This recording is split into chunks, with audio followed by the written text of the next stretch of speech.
Update channel में आपका स्वागत है। बढ़ते कुछ खास खबरों की ओर। केंद्र मंत्री और एलजेपी के संस्थापक रामविलास पासवान का 74 वर्ष की उम्र में निधन हो गया। उनके बेटे चिराग पासवान ने एक पूरी तस्वीर ट्वीट कर लिखा, पापा अब इस दुनिया में नहीं रहे, लेकिन मुझे पता है कि आप जहां भी हैं मेरे साथ हैं। रविवार को दिल्ली के एक अस्पताल में उनकी दिल की सर्जरी हुई। आरजेडी के दिवंगत नेता व पूर्व केंद्र मंत्री रघुवंश प्रसाद सिंह के बेटे सत्य प्रकाश सिंह गुरुवार को जेडीयू में शामिल हो गए। सत्य प्रकाश ने कहा कि वह अपने पिता के बचे हुए कार्यों को इस पार्टी में शामिल होकर पूरा करेंगे। गौरतलब है 13 सितंबर को रघुवंश प्रसाद सिंह का 74 वर्ष की उम्र में निधन हो गया। बिहार विधानसभा के प्रथम चरण के चुनाव के लिए एलजेपी के 42 उम्मीदवारों की सूची जारी कर दी है। इस सूची में हाल ही में बीजेपी से एलजेपी में शामिल हुए रामेश्वर चौरसिया, उषा विद्यार्थी और राजेंद्र सिंह के नाम भी शामिल हैं। दरअसल एलजेपी ने जेडीयू गठबंधन से अलग होकर चुनाव लड़ने की बात कही। पूर्व कांस्टेबल परशुराम चतुर्वेदी ने बिहार के पूर्व डीजीपी गुप्तेश्वर पांडे को मात देते हुए आगामी बिहार विधानसभा चुनाव के लिए बक्सर सीट से बीजेपी का टिकट हासिल किया है। हाल ही में नीतीश कुमार के जेडीयू में शामिल हुए गुप्तेश्वर ने बक्सर से चुनाव लड़ने की इच्छा जताई थी, लेकिन पार्टी के 115 उम्मीदवारों की सूची से उनका नाम गायब। बिहार के मुख्यमंत्री नीतीश कुमार ने ट्वीट करते हुए कहा कि केंद्रीय मंत्री रामविलास पासवान के निधन से उन्हें व्यक्तिगत तौर पर दुख पहुंचा है। कुमार ने आगे लिखा कि पासवान का निधन भारतीय राजनीति के लिए अपूरणीय क्षति है। वहीं उप मुख्यमंत्री सुशील कुमार मोदी ने भी वीडियो संदेश के जरिए रामविलास पासवान को श्रद्धांजलि दी। प्रधानमंत्री नरेंद्र मोदी ने शुक्रवार सुबह एलजेपी के दिवंगत नेता रामविलास पासवान के दिल्ली स्थित निवास पर पहुंचकर उन्हें श्रद्धांजलि दी। लंबे समय से बीमार चल रहे एलजेपी संस्थापक पासवान का 74 वर्ष की उम्र में गुरुवार को निधन हो गया। प्रधानमंत्री नरेंद्र मोदी के अलावा कई अन्य नेताओं ने भी पासवान के घर पहुंचकर उन्हें श्रद्धांजलि दी। स्वास्थ्य एवं परिवार कल्याण मंत्रालय के मुताबिक भारत में पिछले 24 घंटे में कोविड-19 के 70,797 नए मामले मिलने से कुल संक्रमितों की संख्या बढ़कर 69,03,785 हो गई।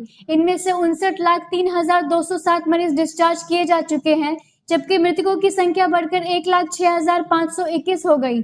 बतौर मंत्रालय देश में कोविड-19 संक्रमण के 8,93,014 मामले सक्रिय हैं। केंद्रीय मंत्री रामविलास पासवान के निधन के बाद केंद्रीय मंत्री पीयूष गोयल को उपभोक्ता मामलों, खाद्य और सार्वजनिक वितरण मंत्रालय का अतिरिक्त प्रभार सौंपा गया। गोयल ने शुक्रवार को दिवंगत केंद्रीय मंत्री पासवान के घर जाकर उन्हें श्रद्धांजलि दी। दिल की सर्जरी के कुछ दिनों बाद पासवान का गुरुवार को 74 वर्ष की उम्र में निधन हो गया। आरबीआई ने फैसला किया कि दिसंबर से आरटीजीएस पेमेंट 24/7 किए जा सकेंगे। फिलहाल महीने के दूसरे व चौथे शनिवार को छोड़कर कार्य दिवस में सुबह 7 बजे से शाम 6 बजे के बीच ही आरटीजीएस ट्रांजैक्शन किए जा सकते हैं। एनईएफटी ट्रांजैक्शन दिसंबर 2019 से ही किसी भी वक्त किए जा सकते हैं। एटीएस ने पाकिस्तानी खुफिया एजेंसी आईएसआई के गुप्त सूचना देने के आरोप में एएचएल के एक कर्मचारी को गिरफ्तार किया है। एटीएस के मुताबिक गिरफ्तार आरोपी आईएसआई के लड़ाकू विमानों, एयरबेस और एएचएल के संवेदनशील जानकारी दे रहा था। पूछताछ में उनसे खुलासा किया गया कि वह आईएसआई के संपर्क में था।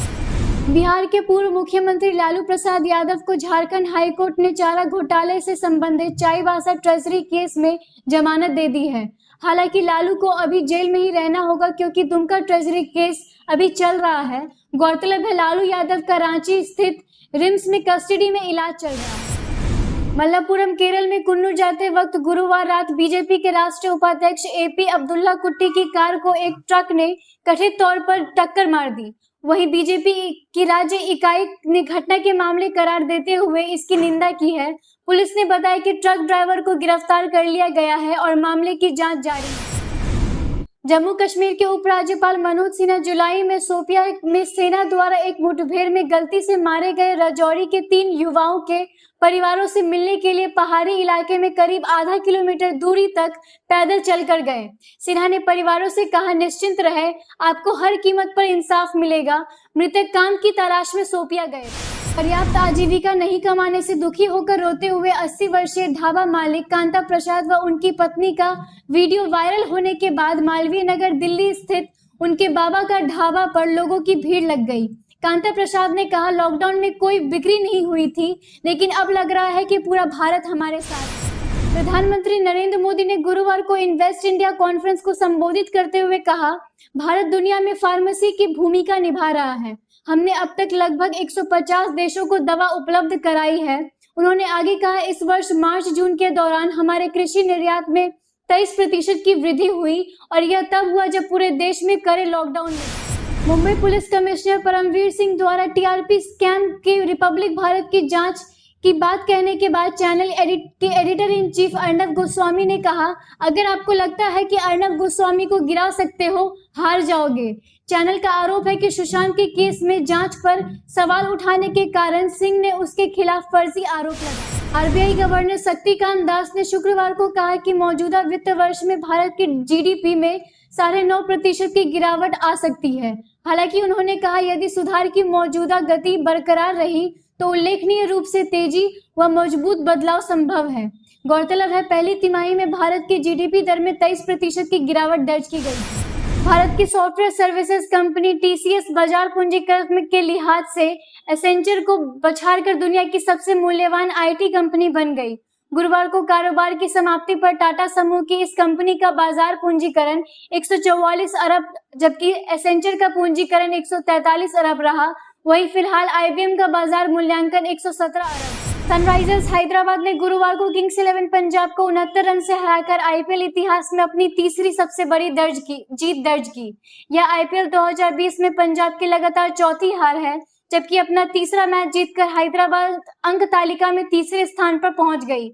इस मैच में हैदराबाद में आईपीएल 2020 में अपना पहला 200 से अधिक टोटल बना। आईपीएल 2020 में चौथी हार के बाद वीरेंद्र सहवाग ने सीएसके की आलोचना की है। सहवाग के मुताबिक कुछ बल्लेबाज सीएसके को सरकारी नौकरी समझते हैं। प्रदर्शन करे या ना करे, वे जानते हैं कि उन्हें वेतन तो मिलेगा ही। केकेआर के बुधवार को सीएसके को हराया था, जबकि आखिरी 10 ओवर में उन्हें 79 रन बनाने थे और उनके 9 विकेट भी बाकी थे। आज भारतीय शेयर बाजार में तेजी दर्ज की गई। सेंसेक्स 326, वहीं निफ्टी 79 अंक की बढ़त के साथ हुआ बंद। आखिर में आज का इतिहास। आज ही के दिन 1949 में श्री राजा गोपालाचार्य ने टेरिटोरियल आर्मी का गठन किया था, जिसके सदस्य कपिल देव और महेंद्र सिंह धोनी भी हैं। आज के लिए बस इतना ही। इसी के साथ मेरी वीडियो को लाइक और शेयर कर मेरे चैनल को सब्सक्राइब जरूर करें। जय हिंद।